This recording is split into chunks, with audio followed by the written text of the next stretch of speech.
Alright, time for another Wikipedia sucks style video.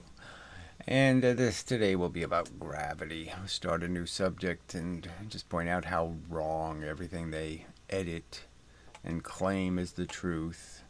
And it's just institutional. It's just, you can't be part of the little editor club unless you're one of them, you agree with them. So it's the same old fact of life on what should be the information superhighway, that is, some way where you can see almost anything and hear almost anything and certainly be exposed to all the arguments, not just the ones approved by the gatekeepers, the institutions, what Google thinks is worth it, or what Wikipedia, the little club at Wikipedia, the little club of agreeable editors decide is reality. And it just shows ignorance, and it shows a kind of fascism, clearly.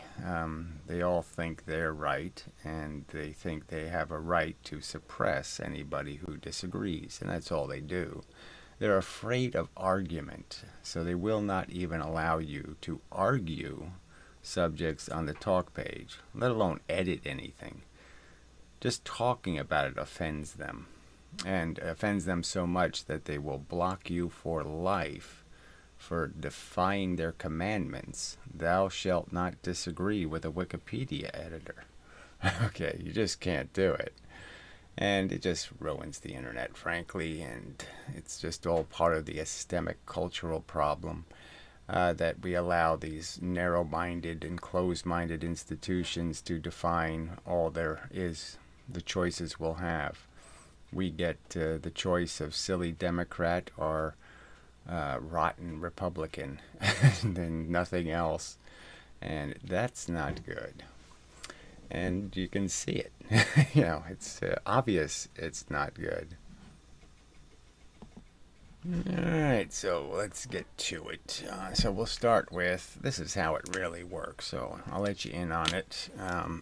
Just so there's no mystery that we have to, the competing ideas somehow unsure or ill-defined. The simple truth is the universe is made out of little pieces of matter called electrons and protons, and that they're charged, and the charge is a consequence of force being in the universe. That is, there's a pressure in the universe, little discrete bits of quanta moving the speed of light. And the fact is that every time an electron or proton moves, it's creating gravity. So essentially, charge is the foundational function, and it's just a consequence of charge that electrons and protons move into each other and away from each other. Okay, they repel. And that's as easy to understand as, if I had two things, change camera, and you could sort of understand if they're moving away from each other and they were reflecting just light. If you just went based on the light they reflected at each other, you can understand as they move away from each other, they reflect less light, meaning there's less force, less light hitting from this side than maybe from this side. And it would tend to push them together because there would be an absence of force as they're moving away. And as they're moving towards, yes, well, then it's going to be more reflected energy. But the way part is the part you need to understand. So anyway, the simple truth is the force is going the speed of light, okay? And the fact is, though, when it sticks to a piece of matter and moves it, it goes less than the speed of light. So the matter kind of absorbs the force's energy. The force is this when it's on its own, and it's this when it's pushing matter. It's not going as far, so it's not going as fast, essentially. And it's that fact that absorbs energy in any system where electrons and protons are moving. Now, if they didn't move, if they just sat in space and just did their thing, no movement, okay, no gravity. So it's really just requires you to move electrons and protons. And obviously the trick is that you move them this way, and then you move it back that way, and then you move it back this way, and then you move it back this way, and it's moving back. So it's this. It's not going anywhere, but it's doing a lot of moving. And every time it moves, it uses a little tiny bit of force. So any object that is made of electrons and protons has a lot of electrons and protons in it. You can understand that if those little bits are jiggling, okay, that they're going to constantly be using up a force to jiggle. The force has to make them jiggle. It has to use a force. So more force goes in than force that comes out. Okay, big F goes in, smaller f comes out. That's the story. And yeah, you can not see that well, but it's close enough. So gravity is just a consequence of the movement of matter. And every time a piece of matter moves in the universe, it has to be pushed. And when it's being pushed, it's using some force. It's delaying the force. The force isn't going where it would have gone because it has to drag some heavy piece of matter with it. And that's the deficit in the field energy, okay, if you want to call it that, that creates the differential between the force at the surface of the Earth and the force coming down above me. There's less coming out of the Earth than is coming down from the universe, and that's why I'm pushed into the Earth. All right. So leave us read the page, and it's just not going to get anywhere close to that kind of an explanation. And it's not even going to start with the part of gravity that's so kind of obvious, is that, you know, it affects us. We're sitting in it. There wouldn't be any chemistry, there wouldn't be any evolution, there wouldn't be any biology, there wouldn't be anything without gravity. So gravity is essential to the fact that matter can mix. Now, even the fact that matter exists, that is in the form of atoms, electrons and protons are turned into atoms inside the center of suns, gigantic objects, creating a lot of internal pressure through gravity. So the attraction of all the bits, that is the consumption of energy by all the bits, ends up creating a huge pressure differential between the outside universe and the inside universe, pushing electrons and protons really close together and creating atoms. So without gravity, there's no atoms. All right. And, you know, they start with pictures of the universe. Okay. I mean, it really should start with the point that gravity is the most elemental kind of function, in the sense that it's the most tangible, the most direct, the most involved. But it's not elemental in the sense that the real cause is charge. The fact that electrons and protons have distinctly opposite behavior to the same force, they behave oppositely. All right. So then they always put this crap in here at the beginning, just kind of ruins the articles. For other uses, I mean, what other use is there? See gravity disambiguation. What is that? The title relates to more than one page. Okay, fine, but what does that mean? You know, and then it says gravity, law of gravity, redirect here. Well, I don't need to know the stuff that redirects here. For other uses, see gravitation. So gravity, this says gravitation, and this says gravitation, and then it says for other uses gravitation. I mean, what is all this mush? All right, so anyway. Okay, in physics, gravity, from Latin gravis, weight. So the fact is that weight is what gravity creates, and that's the same as pressure. So there's a great deal of pressure in the center of the Earth because it has a bunch of weight above it. It has a bunch of objects moving towards it, and it has it moving from both directions, so it has nowhere to escape. So the pressure becomes intense. It's a fundamental interaction. So they call it an interaction, but they don't have any cause. They don't have any mechanism that's causing the interaction beyond saying things are attracted. That's it. That's their physics. Okay, no physical cause, just some notion that they move towards each other for no explained reason beyond, well, some sort of vacuum in space happens or something. Some kind of space disappears and the things move closer together because the space between them disappeared or something. All they have is a mathematical description of a vacuum cleaner. and that's it. So they have mathematically explained a vacuum cleaner sucking space from all directions, and that's their definition of gravity, which is absolute useless nothing.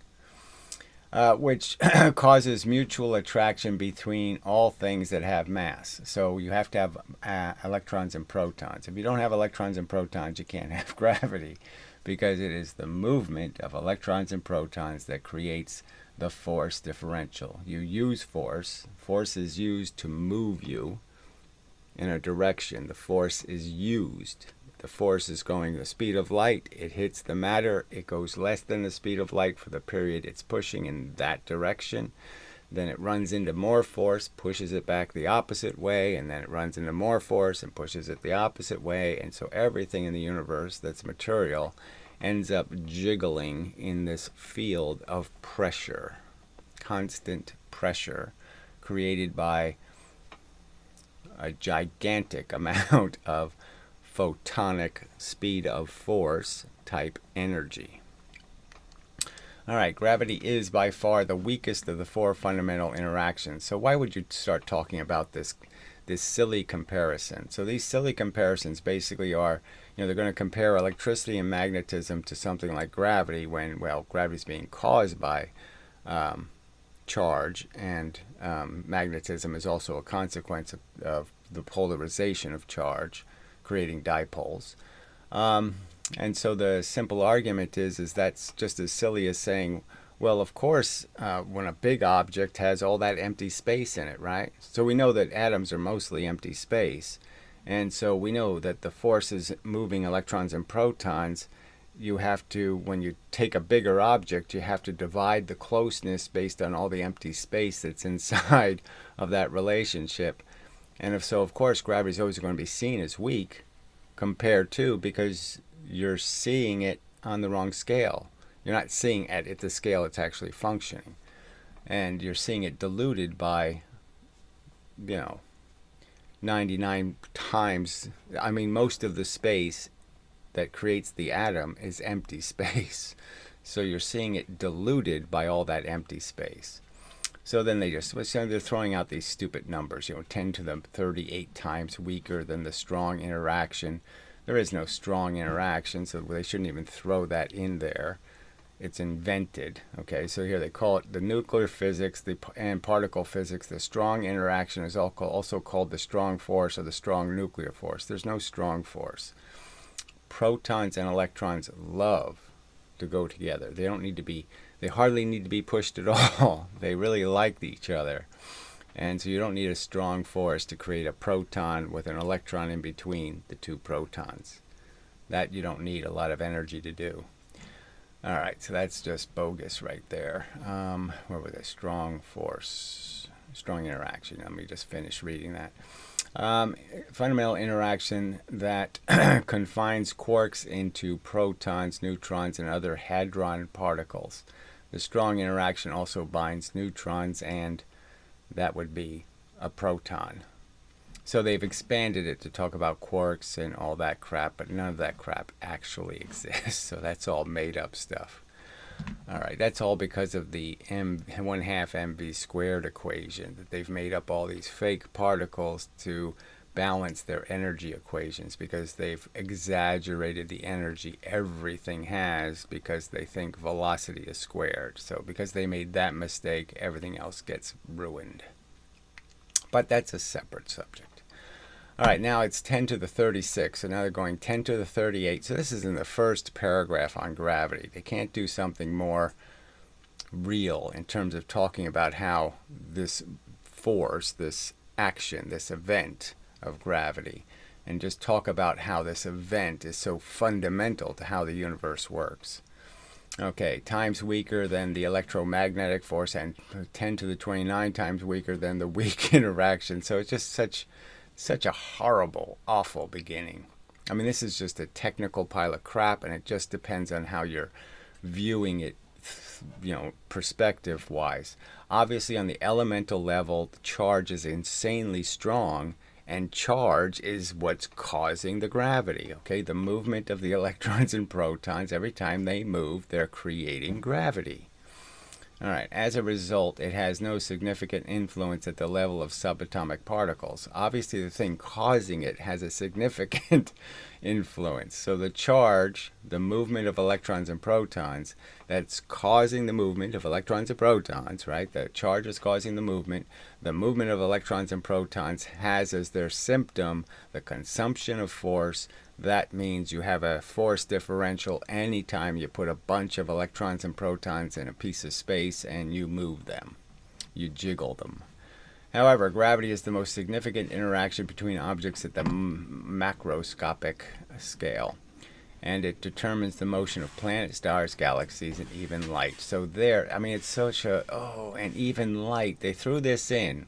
So even though the Eddington experiment has never been repeated, they're not going to say, and yeah, for 50 years, we've had the opportunity to take advantage of 400 times better resolution. The experiment can be done 400 times easier, and you don't need an eclipse. So for doing it from Earth, where Eddington did it in 1919, is a terrible blight to the experiment. I mean, it's a terrible deficit because you have to have an eclipse.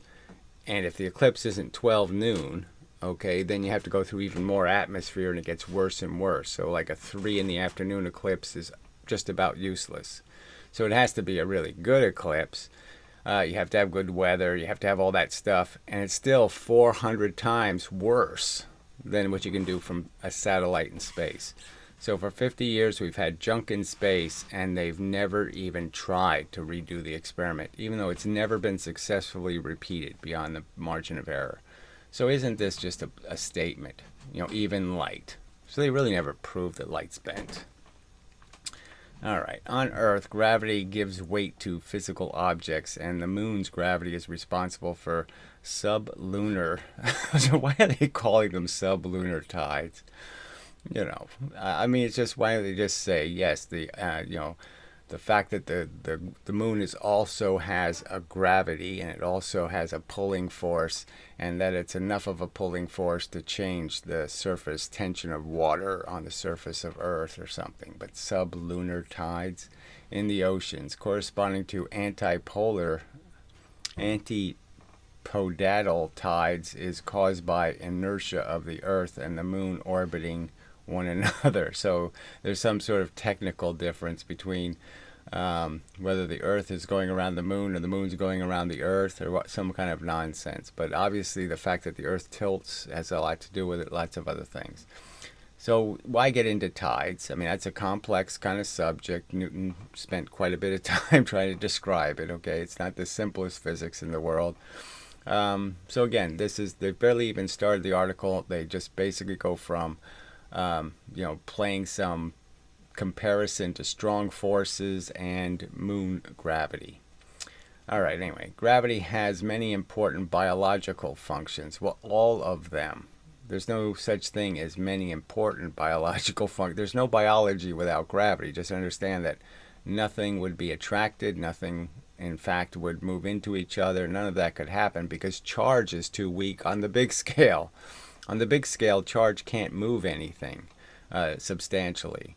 So, it's not going to be able to cause the chemistry to take place on the large scale. So if you just put all these materials in the universe and there was no gravity created, the atoms themselves would seldom bother connecting.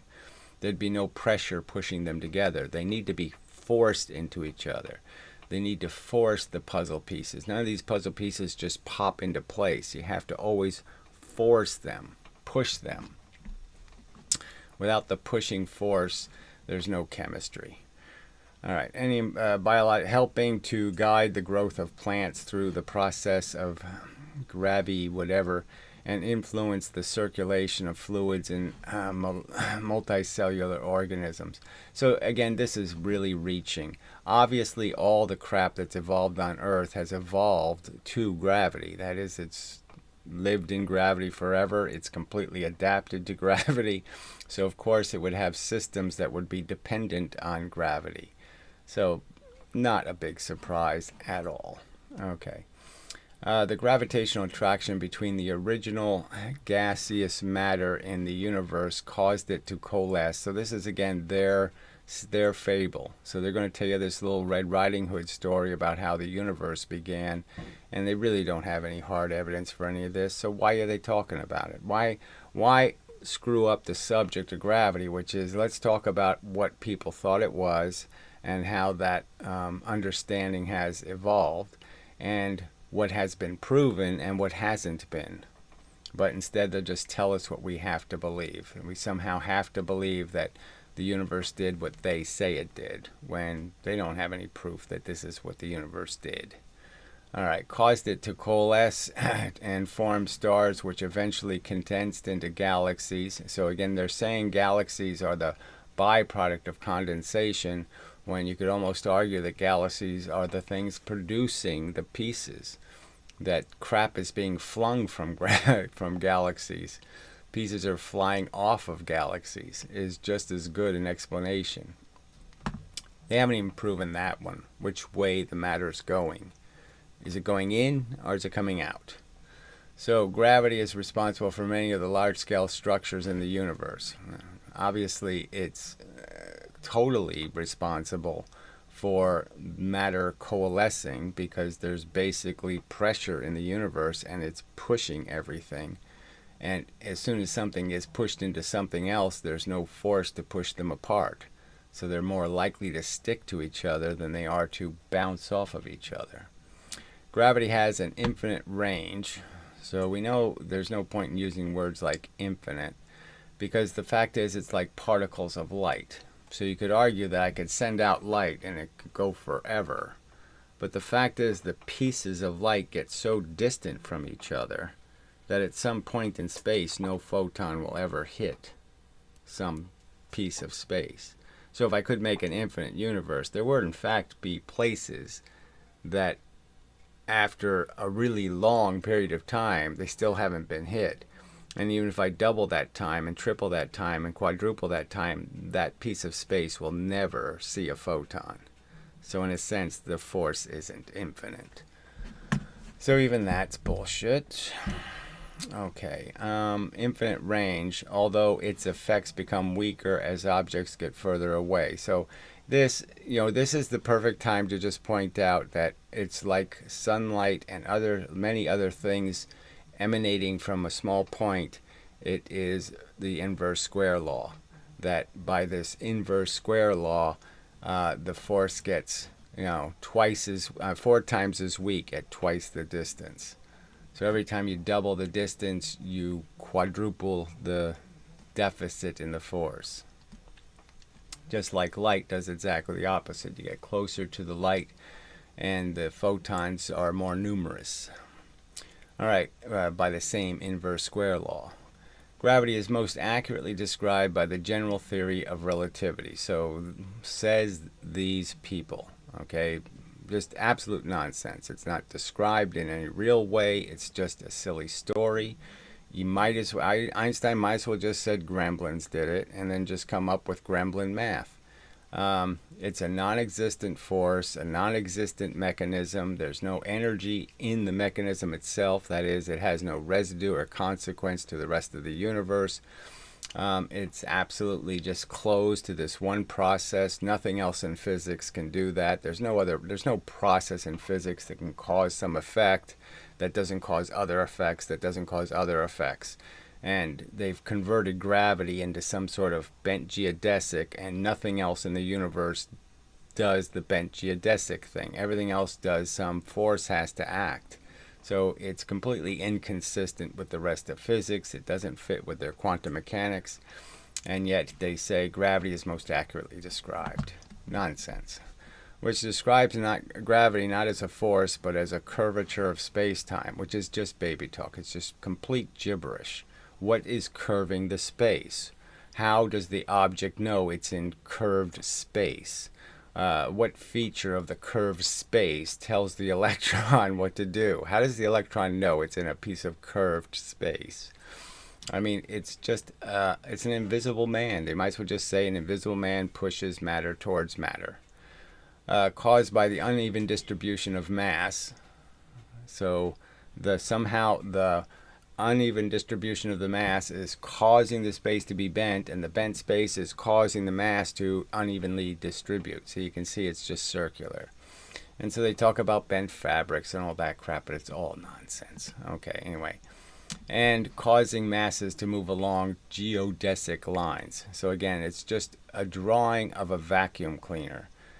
All right, so they're just basically showing you a bunch of arrows going in because the little vacuum hose is pulling from all directions. And they're just saying it's just this sucker that just sucks in from all directions in the space. And it's just sucking air, space. So it's just a space-sucking vacuum cleaner with no motor, no outlet, no anything. Just some fake notion that, yes, as you consolidate matter, the gravity gets stronger and stronger and stronger, and it just keeps sucking and sucking and sucking. The explanation sucks. All right. The most extreme example is the curvature of space-time is a black hole. So more made up. Yeah, did you really, have you got enough evidence to really tell me I have to believe in those? From which nothing, even light, can escape once past the black hole's event horizon. So this is just a story they tell again about some kind of mechanism that can have this infinite amount of gravity and turn into singularities and do all this wacky crap, when the fact is we know that suns only get so big and then they can't get any bigger, and galaxies only get so big and they don't get any bigger. We know there's limitations to all this stuff. So why would you think there's some speck in space where there's no limitation? Quite ridiculous, frankly. However, for most applications, gravity is well approximated by Newton's law of universal gravitation. So the simple truth is the formula is accurate. All right, that you just do this sort of simple measurements of distance, and we know that there's a constant amount of pressure in the universe, so that's the gravitational constant. It's just telling you how much pressure there is in the universe, and you're just saying how big a differential will this much matter create. So I have this many electrons, that many electrons will vibrate a certain amount, they'll use up a certain amount of force, and I'll end up with a certain amount of gravity, which describes gravity as a force causing any two bodies to be attracted towards each other with magnitude proportional to the product of their masses and inversely proportional to the square of the distance between them. All right, I don't want to get into the detail of that formula, but frankly, I see a defect in it. Okay, they say the product of the masses, and the net force really is just the addition of the forces, of the masses.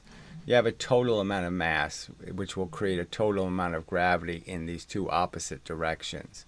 So the opposite directions means it's a complementary attraction, and I really don't think the multiplication is necessary. But anyway, current models of particle physics imply that the earliest instance of gravity in the universe. So this is just, what is this, right? I mean, so this is double made up story. So they're going to tell us, what's implied by their models, which none of us get to see because their models are ridiculous. Okay, I mean, if they showed you the model, it would just be wooey, swirly bullshit.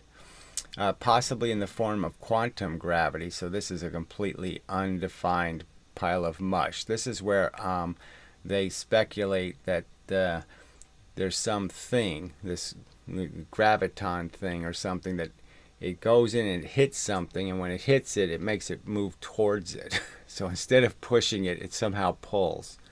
It has a magical ability to make something pull. Okay, just too ridiculous.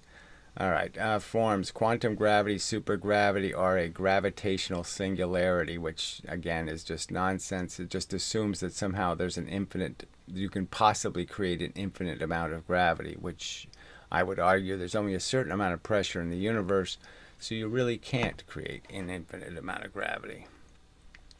And we already know that suns blow up, and we know things blow up, so we know that there's a point where whatever's taking place is too much pressure and the thing falls apart. along with ordinary space and time, developed during the Planck epoch. So they just make up a place, this Planck epoch. I mean, again, just look at this. I mean, this is the gravity page, and they're going to talk this kind of shit, okay, about, 10 to the 43 seconds after the birth of the universe. We have to believe this shit?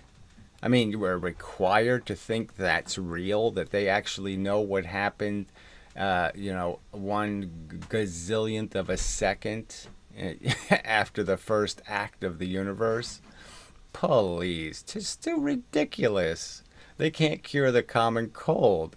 And they're going to tell you what happened 1 millionth, bazillionth, trizillionth of a second? Yo, no way. All right, anyway, possibly from a primeval state such as the false vacuum, the quantum vacuum, the virtual particle. I mean, all of this, like I said, they haven't really said anything about the essence of gravity and how Newton discovered, what Galileo and Newton did to recognize that this is a property all material objects have. They haven't even gone into the fact that, I could break the Earth into a bazillion little pieces, right? And I could make space between all those little pieces, and the Earth would rotate exactly the same way. It would create gravity exactly the same. Everything would be exactly the same, even though I broke it into a bunch of little pieces, because the gravity is something that's happening on the nuclear scale. It's a nuclear force. Gravity isn't some big piece of matter force. It happens to even the tiniest little pieces of matter, electrons and protons. All right, and it happens to the atoms anyway. Obviously, the electrons and protons are just doing the charge thing. They're not doing the gravity thing. In a currently unknown manner, okay, so they end the sentence with a currently unknown manner. The whole paragraph is unknown bullshit, okay. Scientists, they say. Who? Scientists. This vague term for this little group of people that somehow everybody thinks should be listened to. The Trumps of physics. Yeah. Oh, yeah, I'm really interested in what they have to say. Anyway, scientists are currently working to develop a theory of gravity consistent with quantum mechanics. And it has to be a physical force then, okay? And we already know it is, because we know gravity happens at the speed of light. So this is the irony. They know that this bent geodesic bends at exactly the same rate that light travels and that magnetism and electricity work. So they know that this speed of force is essential to the function of gravity also, that if the sun disappeared, it would take 8 minutes before the Earth would know it's free and it can just fly away now. So they know that. So they know it behaves exactly like the other forces in terms of how fast the geodesic bends, and yet they'll insist that somehow it's something different. It's some kind of different mechanism than the photons and the stuff causing magnetism and magnetism and charge, which are exactly the same forces actually. A quantum gravity theory, okay, yeah, which would have to be a force theory, so it would have to be an actual force in the universe, like photons. You can't see it, but it's there, which would allow gravity to be united in a common mathematical framework. So obviously that's the easy thing to do. I did it, okay? It's not hard to do. It starts with charge, and everything is just a manifestation of charge. Charge creates dipoles, dipoles create magnetism, and the consequence of moving electrons and protons creates gravity. There, you're all done. Very simple. With the other three fundamental interactions of physics. So just nonsense. All right, so a definition. Let's see where that goes. Maybe I'll take a short break. All right, back. All right, so let's do some of this history. So this ought to be funny because, they just select some pieces of history, some written stuff, whatever, and that's supposedly what everybody thought. So the thing I observed, I'll say as a kid, when I just even heard the word and I was supposed to think, what is it? The part that seemed kind of interesting to me was the fact that it seems whatever's happening, it's constant, because if I step on mud, I sink further. So I kind of knew that this was really about being pushed back, that the earth was always pushing back, that whatever the thing is that's happening, I'm going down, and I stop going down because the earth is in the way. And if I make the earth muddy or soupy or some other thing, it can't push me back because it's too liquid. It doesn't have enough rigidity to push on me. So I don't, I'm not supported anymore. I'm not pushed back, so I just keep falling until I hit something solid.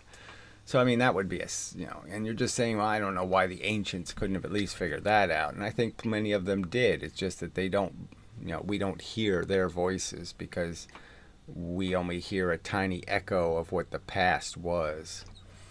All right, the nature of mechanism of gravity were explored by a wide range of ancient scholars. So I don't know how much value this history has, but let's do it anyway.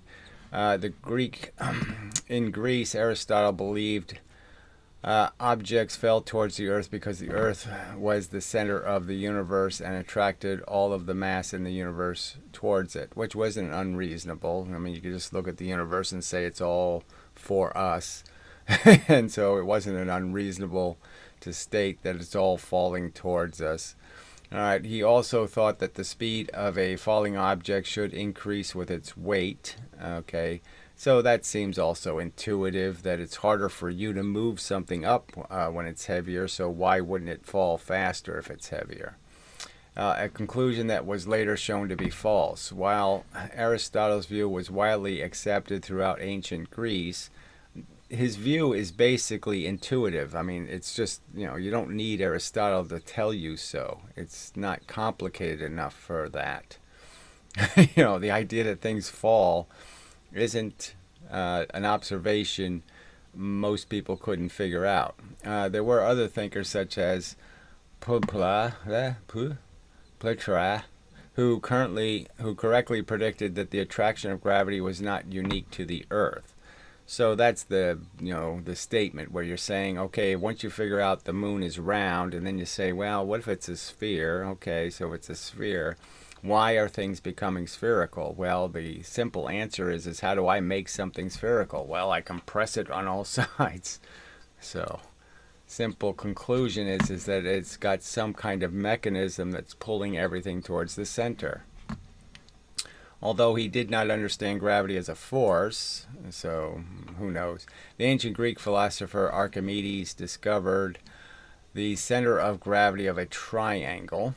Okay, it's always whatever. It's an interesting experiment you can do by creating a triangle where you can put the supporting point at different locations and just see how the mass always adjusts to a center.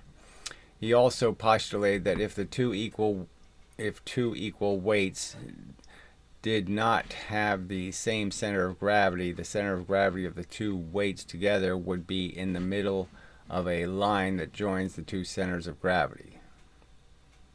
If they did have. Why does it say did not have? Well, anyway. 2 centuries later, Roman engineer and architect, whatever, contended that in his blah blah that gravity is not dependent on a substance's weight, but rather on its nature. So, well, that's not too good, right? It's obviously that mass thing is really important, and its nature is just baby talk. In the 6th century CE, the Byzantine Alexandrian scholar John Philoppius, proposed the theory of impetus. So that's always an interesting. They come up with these words like inertia and impetus, and they really are the same things. They're just talking about mass moving. It's just mass and a velocity. Okay, it's weight, it's pressure, it's momentum. The whole universe runs on it, which modifies Aristotle's theory that continuation of motion depends on continued action of a force. Well, this is the tricky part, right? You can think that something hits something and gives it motion, or you can think something hits something and gives it motion. It has to keep pushing. So the argument sort of is, I would argue, that the real force mechanism is that second one. That if there's something in space, the force, the thing that can move, the Sisyphus, can't just push the object. The Sisyphus has to keep rolling the boulder. And when the Sisyphus stops pushing, the boulder stops moving. That creates gravity. Okay, so without that notion that the force has to actually stick to the matter, it actually has to be associated with it. It can't just bang into it. It don't work that way. So when two solid objects bang into each other, the moving one has force. It has little arrows in it pushing electrons and protons. And what really happens is the little arrows, through a contact, move right into the other object and are now pushing these electrons instead. So they were pushing these, they hit, the arrows go right into this, and this starts doing the moving. All right. Over time, something, well, whatever. Okay. In the 7th century CE, the Indian mathematician and astronomer, blah, blah, proposed the idea of gravity is an attractive force that draws objects to the earth and used the term blah, blah, blah, blah, blah to describe it. Well, who actually cares about that? We already know the attraction part, so that's not even interesting. In ancient Middle East, so I guess this is just being politically correct. You know, we'll mention somebody from every part of the world just so everybody's included. Blue, blue, blue, blue, blue. Gravity was the topic of fierce debate. The Persian intellectual Ali Baba believed that the force of gravity was not unique to the Earth. So, okay, that's the other guy's theory. And he correctly assumed that other heavenly bodies should exert a gravitational attraction as well. In contrast, Al-Khwarizmi held the same position as Aristotle, that all matter in the universe is attracted to the center of the Earth. So, I mean, yeah, it's all about just, trying to dissect. And clearly Galileo is the one who figured out ways to do the dissection. That is, he figured out that he could duplicate gravity, okay, and slow it down by putting things on a ramp. And now he could see the gravity because everything was slowed down. So little tricks are the real secret. Okay, in the mid-16th century, various European scientists experimentally disproved the Aristotelian notion that heavier objects fall at a faster rate. In particular, the Spanish Dominican priest Diego de Santo wrote in 1551 that bodies in free fall uniformly accelerate. Well, I don't know how you just uniformly accelerate. They're gaining velocity at an ununiform rate. So, but yes, the amount of velocity they get per second is uniform. But obviously they accrue extra velocity, which looks like acceleration. Let's see, De Santo Soto may have been influenced by early experiments conducted by other Dominican priests in Italy, including those of Benito Vartucci, blah, blah, blah, blah, which contradicted Aristotle's teachings on free fall bodies. All right, so apparently Galileo, okay, derived his understanding with maybe the help of these people, but who knows. The mid-16th century Italian physicist Gambetta Benedicti published papers claiming that due to specific gravity, all right, so that's an interesting term, let's look that up, is a dimensionless quality defined as the ratio of the density of a substance to the density of a given reference material. Specific gravity for liquid is nearly always measured with respect to, I suppose, water. Okay, objects made of the same material but with different masses would fall at the same speed. So yeah, they were all getting to that, and Galileo's the one that proved it with the experiments. Okay, with the 1586 Delft Tower experiment. Okay, so I don't know what this is before Galileo. The Flemish physicist Simon Stefan observed that two cannonballs of different size and weights fell at the same rate when dropped from the tower. All right, so that's 1586.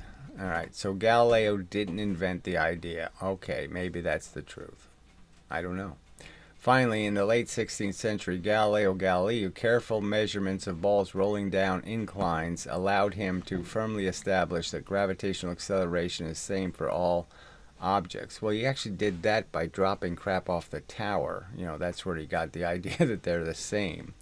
He got the rate based on the ramps. The ramps told him the rate. The ramps didn't tell him that it was the same acceleration. So they didn't write that right. Galileo postulated that air resistance is the reason that objects with low density and high surface area fall more slowly in atmosphere. Obviously the feather and the hammer, it's all about air. Okay, it's nothing about their actual potential to acquire force. But obviously the two things acquire a completely different amount of force. When the hammer, it's not like they're getting the same force from the field of gravity. Obviously the hammer collects a lot of force, the feather collects very little. So you could compare gravity to a sail collecting wind. And your mass is how much wind you can collect. And the more wind you collect, the more energy you'll have when you hit the ground. All right, in 1604, Galileo correctly hypothesized that the distance of a falling object is proportional to the square of the time elapsed, which is exactly the opposite. What he discovered is that the time elapsed will tell you how far it will travel because of the accruing velocity. So I would argue that's exactly backwards, okay, that Galileo knew full well that it's a time-dependent force, that it's 9.8 meters per 1 second. Okay, it's not 4.9 meters per it's not 1 unit of force for every 4.9 meters of distance. That's not true. This was later confirmed by Italian scientist, Grimaldi, and whoever between 1640 and 1615. They also calculated the magnitude of the Earth's gravity by measuring the oscillations of a pendulum, which is really clever. So anyway, maybe we'll leave the next bit, the big one, Newton's theory, and where they're going to sit there and, I imagine, lie about Newton. Okay, so there'll be a big lie where Newton said 9.8 meters per second squared when he didn't say that. Yeah, so it's probably going to be in here somewhere. Let's see. Yep, there it is. S minus 2, I think. It is a square, but a negative square? I don't know. Okay, well, anyway, we'll find out next time. Alright, so enough of a video. Look, gravity is elemental in the sense that it's fundamental. But the real mechanism, okay, is the field of force that creates charge. The force has components that electrons react to and a component that protons react to. They're pushed by two different elements in the field. And the elements are inert in the opposite sense. The proton force doesn't affect the electrons force doesn't affect the protons. And that's why you can have this simple inverse relationship. So I described that in a theory called 2 + 2 + 2 physics. You have two kinds of force, two kinds of matter, electrons and protons, and two kinds of interactions. And that's all you need to explain the dynamic of the motion. And once you've explained that stuff moves, electrons and protons move, well, once you know they move, you know they're absorbing energy to move. And the absorption of the energy is what causes the gravity. All right, but they won't let these other opinions ever be heard, okay, because the gatekeepers, okay, insist they're right, and they won't even allow you to argue that they're wrong. All right, till the next time and such. And so they'll block you for life. Yeah. for arguing they're exaggerating their evidence. All right, so till the next time, so we'll go back to this graphic. I like it. Yep, it's a pretty good shot at the assholes. Yeah, it's pretty good. Ha ha. Yeah, so. And such. Get what you deserve, fellas. You bad people, you deserve bad outcomes. Alright, till the next time and such.